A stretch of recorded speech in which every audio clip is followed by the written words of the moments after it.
দেশের বৃহত্তম স্থলবন্দর বেনাপোলে পর্যাপ্ত ও সচল ক্রেন ও ফর্কলিফটের অভাবে ভারী পণ্য খালাস কার্যক্রম মারাত্মকভাবে ব্যাহত হচ্ছে। দীর্ঘদিন ধরে চলমান এই সংকট এখন আমদানি বাণিজ্যের ওপর সরাসরি নেতিবাচক প্রভাব ফেলছে। পণ্য খালাসে গড়ে 7 দিনেরও বেশি সময় লাগছে, ফলে বন্দর এলাকায় ভারতীয় ট্রাকের দীর্ঘ লাইন সৃষ্টি হয়েছে। ভারী পণ্য খালাসে স্বাভাবিকের চেয়ে কয়েক গুণ বেশি সময় লাগায় ব্যবসায়ীরা আর্থিক ক্ষতির সম্মুখীন হচ্ছেন এবং বন্দর চার্জ বাড়ছে। এছাড়া জরাজীর্ণ যন্ত্রপাতির কারণে শ্রমিকদের নিরাপত্তা ঝুঁকি ও প্রাণহানির ঘটনাও ঘটছে।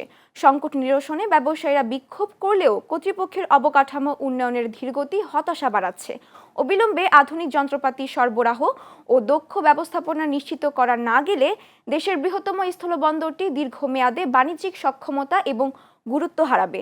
সংশ্লিষ্টদের দ্রুত কার্যকর পদক্ষেপ নেওয়া এখন সময়ের দাবি।